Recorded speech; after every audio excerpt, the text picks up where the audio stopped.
Hi everybody, welcome to The Garage. I'm Jeremy Cordeaux, Peter Clayton's behind the camera. This is the Court of Public Opinion, and it is the end of the month. They're flying by. 30th of September today. We'll get to the birthdays later. Yeah, National Memorial Day or Remembrance Day yesterday for fallen police officers. And we thank you for your service and your sacrifice.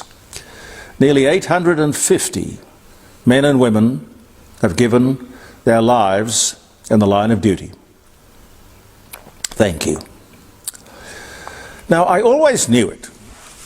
Daylight saving, which is coming up this weekend, is a health hazard.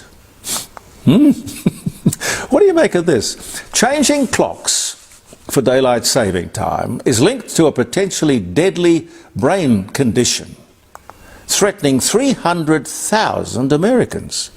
According to a new study conducted by Stanford Medical and Research, they found that switching between daylight saving time and standard time disrupts the body's internal clock by forcing it to adjust too often to changes in light and darkness.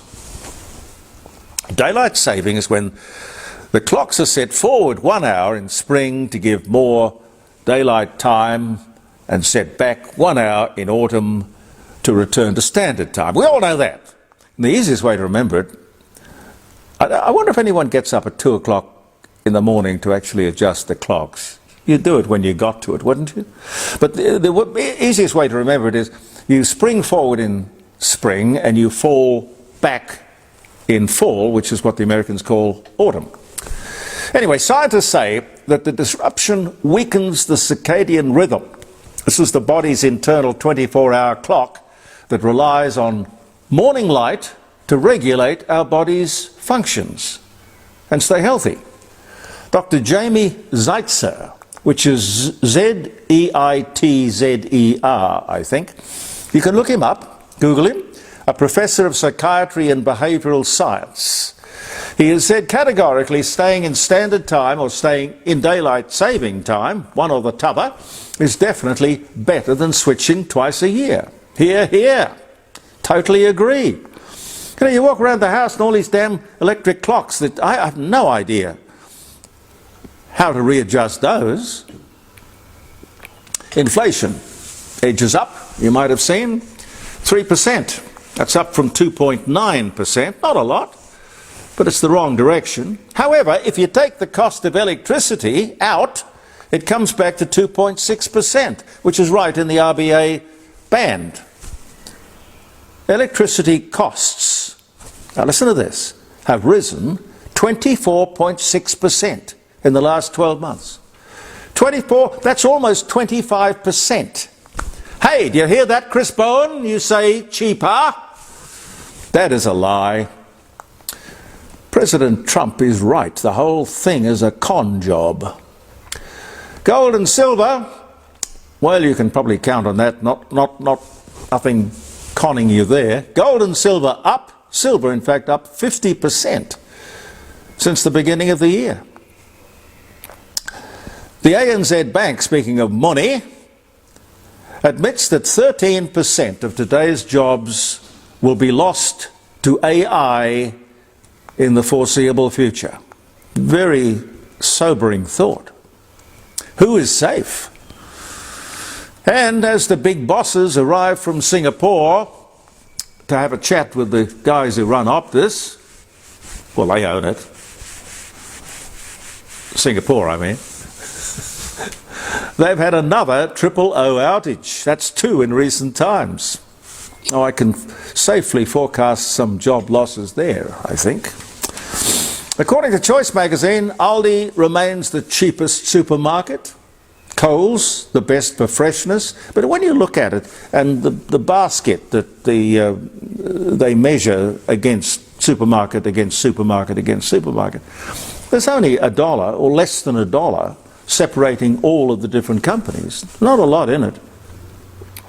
Crime is through the roof in Victoria. Car stealing, 40% up on last year. Aggravated burglary, up 13%. This is where they come into your house with a machete. Just yesterday in Burke Street, 4 youths in a BMW. They jump out while the car's still moving.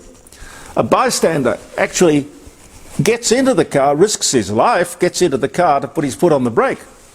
Stop running over people. The kids run into mire with the police after them. They've been arrested. Now, it'll be interesting to see if they get bail and are out by Wednesday. Now, you would imagine that the Libs would be miles ahead in the polls, but no. Election time, it would have to be the issue. Law and order. And, oh yeah, cost of living. But law and order is big in Victoria. Edge early learning closing down. Yet another one. Not sure what the allegations are, all sorts of finger pointing, but listen. Cut to the chase. I was watching one mother on, I think it was Channel 9 News, saying to the camera, "I feel so bad leaving him here." Well, don't leave him there.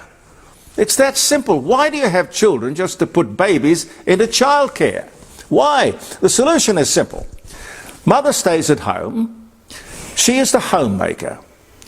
Does the most important job in the world, being a mum, bringing up kids, the next generation. Dad goes to work. The government allows him to split his salary, share his salary with his wife for tax purposes. It benefits everyone, including the government, and of course the future generations, and society in general. President Trump's rambling speech, I don't know if you saw it. It depends on whether you're a Trump fan or you're not. President Trump's speech at the United Nations General Assembly. Europe is going to hell. Open borders and uncontrolled immigration has put Europe in great danger. It'll take you straight to hell, he says. Well, I think perfectly right. Climate change, a gigantic con. I reckon he's right. Renewables, a joke. Yep. Green energy, nonsense. The United Nations is an embarrassment, he says. Does more harm than good. Well, I say perfectly right. But this man's got chutzpah to stand up there in the United Nations with all of these people looking a little bit uncomfortable, moving around in their seats. Yes, it was a full house. Yeah, he got their attention. That takes chutzpah. Speaking of the United Nations, Anthony Albanese has revived Australia's bid for a seat on the Security Council. Why? Look around, Albo. Hardly anyone in the chamber to listen to your address. Anyway, it is what he's into. The world, the global stage. Labor, going back to 1945, Doc Evatt, one of the prime movers in establishing the UN, useless then and useless now. When was the last time the UN was relevant? Useful. You know, I don't know. Stopped a war. Ended a famine. God knows. And it costs a fortune. And the elevators and the escalators don't even work. Well, according to Trump. China will cut its emissions by 7 to 10%. Oh, really? 30% of global emissions, thank you, China, they get applause for a 10% cut. And who's going to check that they actually do? Let's see, applause for China. They produce 30% of emissions. We produce 1%. We commit to 62 to 70% reduction. You see, China will not crucify its economy and people to pacify these idiots. But idiots are running Australia. God help us. We make no difference to anything, except, of course, our own cost of living. The address to the United Nations by the Israeli Prime Minister, Benjamin Netanyahu, I don't know if you saw it, he didn't read the room very well. But then again, the Israelis don't kowtow to anyone. Forceful, I think accurate, intelligent and decisive, his speech. Up to 90% of Palestinians are followers of Hamas, he said. That's just about everybody. Evil, murderous terrorists. Those who walked out on his speech were, I think, foolish. Yes, there were many of them who did, but his message was clear. Those who reward Palestine with statehood are rewarding terrorism. It is that simple. For the Australian Labor Party, it's all about those 4 Western Sydney Muslim seats that they must keep. Now, that's no way to make decisions or run a country. And when we are at the airport to greet Palestinians, Palestinian refugees into this country, do we check, or can we check, or is it possible to check to see whether they are Hamas or not? Or don't we care? The take-up of childhood vaccination has fallen alarmingly, dramatically. Doctors fear that many diseases long extinct or seldom seen could make a dangerous comeback. Why? Surely it's a parent's responsibility to vaccinate their children. I think this anti-vax thing is coming out of America. It's like climate change. They just change the science to suit the argument, their agenda. But you can't argue with anti-vaxxers like you can't argue with the climate people. Closed minds. That's absolutely it. Now, we're here with the best wishes of the rising sun, and very happy to be here in the garage talking to you as we do on a Tuesday and a Thursday morning. And of course on Friday we go round the dining room table live streaming. The Rising Sun is at 60 Bridge Street at Kensington. That telephone number, if you'd like to give them a ring, if you want to make a booking or make an inquiry, 8333 0721. Grant, Jackie, and a very caring and professional staff will look after you at the Rising Sun. An Elder Fine Art Gallery, Melbourne Street, North Adelaide, with another auction coming up. There'll be one before the end of the year, and it'll be a Bobby Dazzler too. It'll be a big one. And the people at Elder Fine Art are out scouting for all of the pictures that are going up on the wall for that big auction, which will be beamed around the world and will get some fantastic prices. Elder Fine Art, 8267 2869 for a free appraisal. Find out if that painting is worth keeping or selling. Now, happy birthday if you're having a birthday. Let me grab my glasses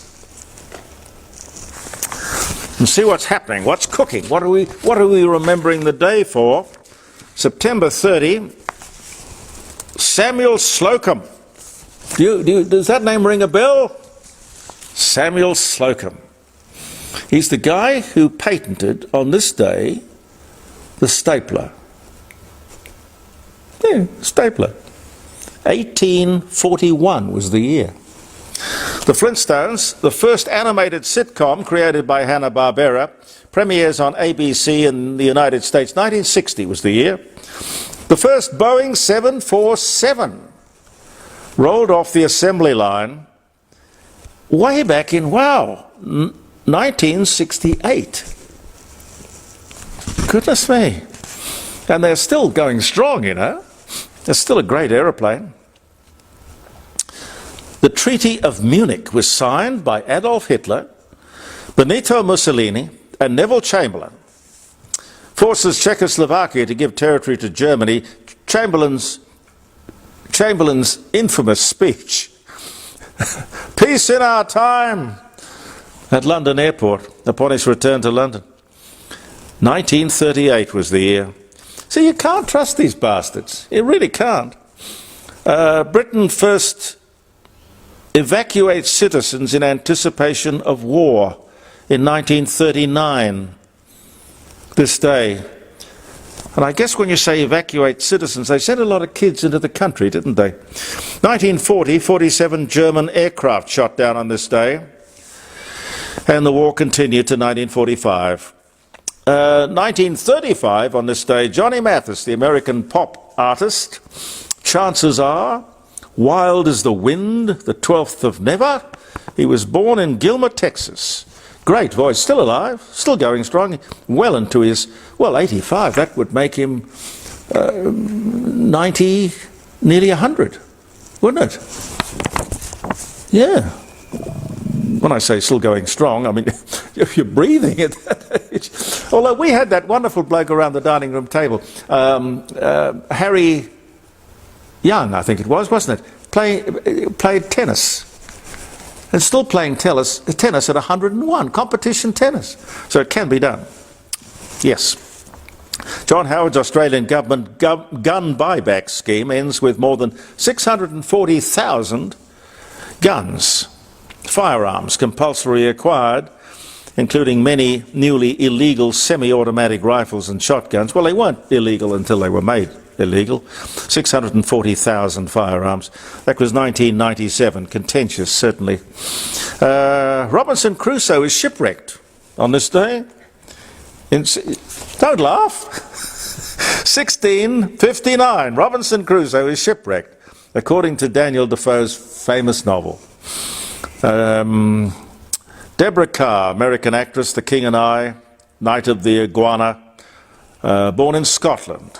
She died in 2007. I had the pleasure of talking to her. She had it's not mentioned here, but she did have another wonderful movie called Tea and Sympathy, which was a beautiful movie. Not one of her most successful, but I thought it was a great movie. 1921 she was born. The first manned rocket plane flight by automaker Fritz von Opel. 1929. Patrick White, Australian writer and playwright, Nobel Prize for Literature in 73, dies at 78 on this day in 1990. And the Pinewood Studios, the famous Pinewood Studios in England, were opened on this day in 1936. Thank you, ladies and gentlemen, for viewing the Court of Public Opinion. I look forward to your company on Thursday morning at 9 o'clock, when we'll post another edition. And, of course, on the Friday live streaming around the dining room table.